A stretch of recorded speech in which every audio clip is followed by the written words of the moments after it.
Oi, oi, pessoal! Sejam bem-vindos a mais um vídeo aqui no canal. Primeiro vídeo do ano de 2021, um momento em que a gente celebra esse encerramento de ciclo, porque afinal de contas nós somos seres cíclicos, mas que ao mesmo tempo a gente começa esse ano com bastante apreensão, com bastante ansiedade, esperando pelos próximos passos da humanidade.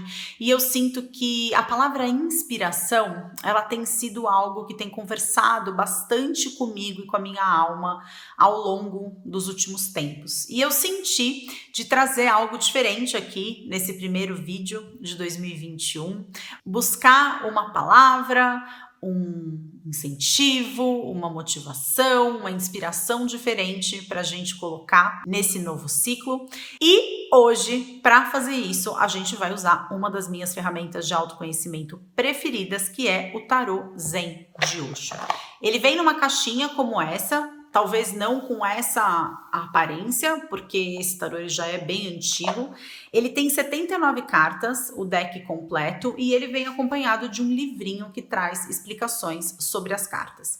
Eu não quero tornar essa experiência muito teórica, não. Depois, se vocês quiserem, eu posso fazer um vídeo especificamente sobre o tarô Zen de Osho. Você pode deixar o seu comentário aqui embaixo e, de repente, a gente pode fazer uma série de vídeos explicando um pouquinho mais sobre essa ferramenta. É uma ferramenta que eu gosto muito, que eu utilizo muito nos meus processos pessoais.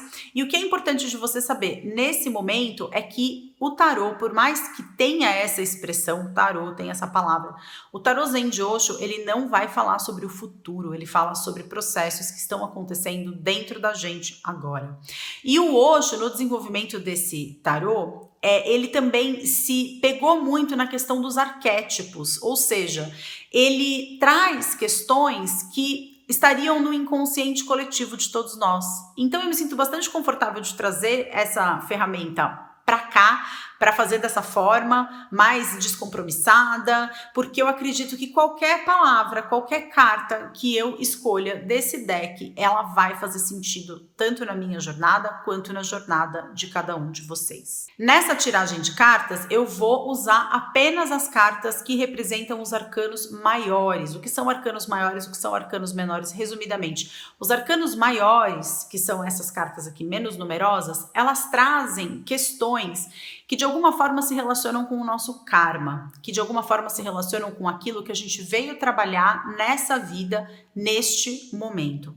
E eu acredito que, como nós, seres humanos, nós sejamos todos muito parecidos naquilo que se refere às nossas emoções, muitas vezes a gente vai sentir as mesmas coisas em momentos diferentes, por motivos diferentes, em contextos diferentes, mas aquilo que a gente sente é sempre muito parecido. É como se nós fôssemos casas de tijolos. As casas, elas podem ter 2 andares, 3 andares, pode ser quarto, sala, cozinha e banheiro, pode ter sótão, pode ter porão, churrasqueira, piscina, academia, mas tijolo é sempre tijolo. E o que nos constitui enquanto seres humanos são as nossas emoções, são as nossas dificuldades, são aquelas partes nossas com as quais a gente precisa criar intimidade. E, de modo geral, o que a gente veio fazer aqui nessa vida é, de alguma forma, se livrar ou talvez integrar um pouco essas ilusões todas de separação. A separação entre o eu e o outro, a separação que eu faço das minhas emoções entre emoções confortáveis e emoções desconfortáveis, a separação que eu faço do mundo entre certo e errado, bonito e feio, quero, não quero. A gente está aqui no plano da tridimensionalidade, que é marcada por esse par de opostos, e eu acredito muito fortemente que o que a gente veio fazer nessa vida é aprender a se enxergar como uma potência única. A gente veio para cá para resgatar esse senso de unidade, de unicidade com todas as outras pessoas que fazem parte dessa experiência e reconhecer que todos nós somos células do mesmo corpo. E esse corpo é o corpo divino, é o corpo de Deus, é o universo, é o mundo das energias, ou o que quer que seja que você entenda como esse algo a mais que rege as nossas vidas. Eu acredito muito que Deus não joga dados, eu acredito muito que todas as experiências que a gente viva, elas tenham um propósito, e esse propósito não é algo definido por um destino, mas um propósito maior, que é da gente aprender mais sobre a gente mesmo, da gente aprender a reconhecer as nossas sombras e fazer aquele processo que o Jung, ele chamava de processo de individuação, ou seja, o processo da gente se tornar mais inteiro, mais indivíduo, e esse inteiro, esse indivíduo, não como alguém totalmente separado das pessoas à nossa volta, mas alguém que veio para fazer a diferença no mundo realmente e que é alguém que tem consciência de todas as suas partes e que consegue fazer uso da sua potência individual para trazer transformação para o mundo. Então, sem mais delongas, vamos então escolher uma carta. Eu vou pedir para você fechar os seus olhos e se conectar aí com você mesmo, com esse silêncio interno que existe dentro de você, e pedir realmente por uma inspiração, por uma palavra que te direcione de alguma forma, que faça sentido nesse momento da sua vida, que te traga sabedoria, que te traga inspiração, que te traga um senso de propósito e algo que possa trazer mais luz e mais consciência para a sua jornada nesse momento. Então, vamos abrir os nossos olhos. Eu vou cortar o baralho aqui algumas vezes e vou escolher uma carta ao acaso e vamos ver que carta vai ser essa. Coragem. Eu estava torcendo para sair uma carta com a qual eu tivesse um pouco mais de familiaridade, porque tem cartas que eu conheço mais e cartas que eu conheço menos.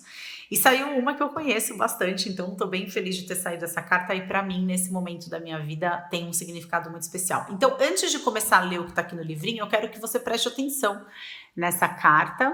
E olha só, é uma florzinha que está aqui rompendo todo o seu obstáculo e que está aqui avançando na direção dos céus por entre as rochas, fazendo aquilo que é a sua natureza fazer, que é desabrochar, que é avançar na direção de ser quem ela é, e que eu acredito que só essa inspiração já é bastante coisa para nossa jornada, né? A gente aprender a desabrochar, aprender a abrir as nossas pétalas e revelar o nosso interior para o lado de fora. Eu gosto muito de pensar que as flores, elas não ficam se comparando com as outras flores. É até ridícula a ideia da gente pensar numa margarida se comparando com a rosa, porque a rosa tem mais espinhos ou porque a rosa é mais cheirosa, né? A margarida aqui, essa florzinha que parece ser uma margarida, ela simplesmente se preocupa, se ela se preocupar com alguma coisa, em ser quem ela é. Não fica escolhendo quais pétalas abrir, quais pétalas manter fechadas, porque se ela revelar aquilo que ela tem no seu interior, de repente vão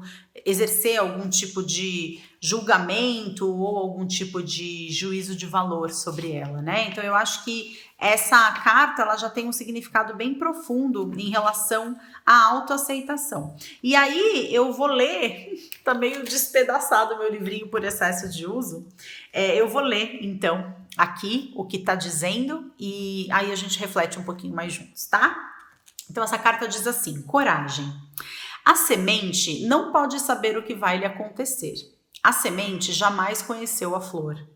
E a semente não pode nem mesmo acreditar que traga em si a potencialidade para transformar-se em uma bela flor. Longa é a jornada, e sempre será mais seguro não entrar nessa jornada, porque o percurso é desconhecido e nada é garantido. Nada pode ser garantido. 1001 são as incertezas da jornada. Muitos são os imprevistos, e a semente sente-se em segurança, escondida no interior de um caroço resistente. Ainda assim, ela arrisca, esforça-se, desfaz-se da carapaça dura que é a sua segurança e começa a mover-se. A luta começa no mesmo momento, a batalha com o solo, com as pedras, com a rocha. A semente era muito resistente, mas a plantinha será muito, muito delicada e os perigos são muitos. Não havia perigo para a semente. A semente poderia ter sobrevivido por milênios, mas a plantinha, para ela, os perigos são muitos.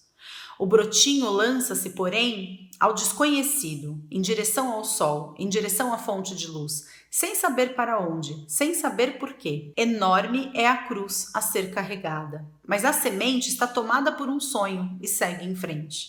Semelhante é o caminho para o homem. É árduo, muita coragem será necessária. Ele continua, então, descrevendo a carta e diz assim: esta carta, vou deixar ela aqui para você ver. Esta carta mostra uma pequena flor silvestre que enfrentou o desafio das rochas, das pedras em seu caminho para aflorar a luz do dia. Envolta em brilhante aura de luz dourada, ela exibe a majestade do seu pequenino ser. Sem nenhum constrangimento, equipara-se ao sol mais brilhante. Quando nos defrontamos com uma situação muito difícil, há sempre uma escolha. Podemos ficar repletos de ressentimentos e tentar encontrar alguém ou alguma coisa em quem pôr a culpa pelas nossas dificuldades, ou podemos enfrentar o desafio e crescer. A flor nos mostra o caminho, à medida que a sua paixão pela vida a conduz para fora da escuridão, para o mundo da luz. Não há nenhum sentido em se lutar contra os desafios da vida, ou tentar evitá-los ou negá-los. Eles estão aí, e se a semente deve transformar-se na flor, precisamos passar por eles. Seja corajoso bastante para transformar-se na flor que você foi feito para ser. Eu acho que eu nem tenho muito, o que falar a respeito dessa carta depois de tudo isso que eu li, porque eu acho que é exatamente disso aqui que vai se tratar o nosso ano de 2021. Isso que ele diz de que a semente não conhece a flor, mas ao mesmo tempo a semente tem todo o potencial da flor dentro dela. E que o brotinho, ele não conhece aquilo que ele vai enfrentar pela frente, ele não conhece o solo com o qual ele vai ter que lidar durante o seu processo de se tornar flor. E eu acredito que seja exatamente essa mensagem, pelo menos que eu estava precisando para me inspirar para o ano de 2021, que é buscar essa coragem de se tornar quem a gente veio para ser, de desabrochar aquilo que existe dentro da gente, talvez com um pouco menos de resistência, talvez se defendendo menos uns dos outros, com mais coragem para perseguir a nossa verdadeira natureza e buscar sempre o nosso lugar ao sol, enfrentando os desafios da jornada. Mas eu acredito que isso faça sentido e eu acredito que essa jornada vale a pena.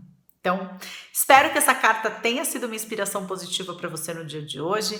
Deixa aqui embaixo nos comentários as suas observações sobre isso que a gente fez aqui hoje, se foi legal fazer esse exercício, se você tem vontade de que eu traga outras leituras de Osho aqui para o canal. Inclusive, eu vou deixar aqui sugerido um vídeo para você assistir na sequência desse. É um vídeo que eu gravei com a Opad. A Opad é uma mestra muito importante na minha vida, uma terapeuta energética italiana. Ela é discípula de Osho, assim como eu, e a Opad, ela morou com o Osho no Oregon. Não sei se você chegou a assistir o documentário Wild Wild Country, que tem lá na Netflix. Um documentário bem polêmico, muitas pessoas me perguntam o que eu achei do documentário e o que eu sinto em relação à minha visão de Osho depois de ter assistido esse documentário. E nesse vídeo, eu e a Opad, a gente conversa bastante sobre essa experiência que ela teve de morar lá no ashram do Osho, nos Estados Unidos, na época em que o Osho viveu por lá. Eu acho que você pode gostar de assistir esse vídeo, vou deixar ele sugeridinho aqui. Tá bom? E deixem outros temas de vídeos também aqui nos comentários. Não deixa de se inscrever no canal se você ainda não tiver inscrito e de acionar as notificações para que você seja avisado sempre que tiver novidade por aqui. Espero que você tenha um ótimo início de ano e a gente se vê na semana que vem. Um grande beijo!